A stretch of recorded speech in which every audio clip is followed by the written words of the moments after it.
The movie that I watched is called Out of the Ashes. It was directed by Joseph Sargent and released in April of 2003. It's an inspirational story about Dr. Gisela Pearl, who is actually known as the Angel of Auschwitz. She had a very rough life from the beginning. She was born in Hungary, and because she was a woman and Jewish, she was not expected to go very far in life. She proved everyone wrong when she graduated her secondary schooling classes at the age of 16. She later went on to become a gynecologist, and she also married a surgeon. Her and her husband practiced medicine together in their own clinic. They had a son at some point in their marriage as well. When the World Wars began, they were not very fearful of getting transported to any of the camps because Germany was allied with Hungary at the time. In 1944, during the rapid extermination, everything changed though. The Jews that were in Hungary were transported to either a concentration camp or a ghetto, getting ready for transportation to a concentration camp. Dr. Pearl, her husband, her son, and her parents were transported to a ghetto, awaiting being transported to Auschwitz, where most of the Jews from Hungary were transported. Auschwitz is located right here, which is practically in the middle of Europe. It was one of the worst concentration camps in Europe. When it was March of 1944, when they were transported to Auschwitz, they were transported in cattle cars, and they were on these cattle cars for 8 days with very little food and very little water. Completely unsanitary conditions. There were a lot of people sick, and a lot of people died before even making it to Auschwitz. When they got to Auschwitz, they were split into two different groups. The group that went off to the right, which was about 3,000 people, were used for labor in the camp. The group that went to the left, which was about 7,000 to 9,000 people, were automatically killed in the gas chambers.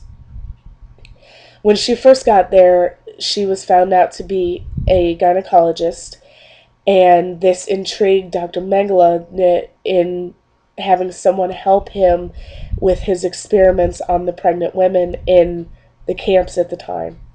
He was very experimental and very crude in his practices.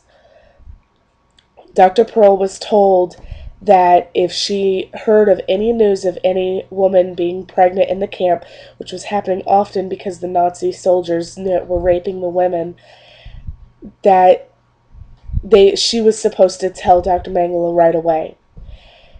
The first few times she had told him, they were transported in Red Cross trucks to make the lie believable, and she was told that those women were going to be going to a different camp that had better nutrition, better milk, and would be able to help them in their prenatal and childbirthing care. She later found out that these women were taken directly to the gas chambers and killed immediately. After she found this out, she vowed not to tell of any more pregnant women and started doing abortions on these pregnant women to save their lives. This is where she got a lot of controversy built against her that she had to overcome. After about almost a year, she was transferred to Bergen-Belsen, which Bergen-Belsen is right here. So she transported from Auschwitz over here to Bergen-Belsen, and Bergen-Belsen was soon liberated after she arrived there. As soon as she was liberated, she actually tried to find her family and had found out that everyone in her family was killed in Auschwitz in gas chambers. After she found that out, she actually tried to drink poison and kill herself. But she was unsuccessful, and she was placed under the care of a Catholic dentist to help her overcome what had happened to her. After she overcame it, she tried to come over here to America to become a citizen of America and also to begin practicing gynecology again. She met a lot of resistance from a lot of people when she tried to do this because of what she had done in the camp. She had to overcome her own morals and values to be able to do these abortions. But her thinking behind the abortions was that if she were to abort these babies and the mothers lived past the camp after the camp was liberated, then those mothers can go on and have children after the war. She was thinking that in doing these abortions, she was saving more lives than what she was killing. She ended up aborting quite a few thousands of babies. And even it shows in the movie, it even shows that she had aborted a Nazi soldier's baby at the time. When she was over here and talking to the board of trying to become a citizen, they did not want to let her become a citizen, and they did not want to reinstate her medical license so she could practice again. She had to communicate to them why she did what she did, how it did go against her morals and it did go against her values as a practicing Jew, but she saw the greater good coming from it, even though the people on the board did not. She had a very rough time. It was very draining on her as a person because she had to relive everything that she had gone through within the past little over a year.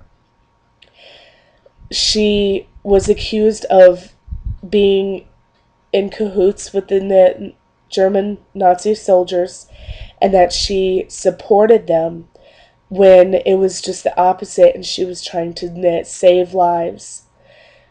She was eventually granted citizenship and her license was reinstated and she was able to practice gynecology again. She had actually helped a lot of the Jews that did come over after the war because she was a practicing doctor, because they already knew her. They were comfortable going to her for any needs that she may have had. She still did have a lot of conflict with some of those Jewish people that had come to see her because they did not agree with her as well. So not only did she have to overcome the board members that were accusing her of things, but she also had to overcome the trials that her fellow practicing Jews had put her through after the fact.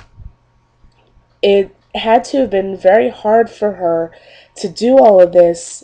The emotional scar that the entire time had left on her had to have been almost unbearable. And I commend her and I am completely inspired by her because she was able to overcome so much and do so much to help so many people when she didn't have the right tools, when she didn't have the right support. She did everything because she thought it was for the greater good. And it's a very heartwarming story to hear that she was able to go on and do so much even after the war. She eventually died in 1988 in Israel, and she's commemorated in books, movies. She's got sections in the Holocaust museums. She's a very wonderful and inspirational woman, and she has definitely been able to teach me effective communication skills on your own ethics, your own values, and what you stand for as a person, and trying to make other people believe that what you are doing is for the greater good of, in my case, it would be my students. It was a very good movie, and I highly recommend watching it.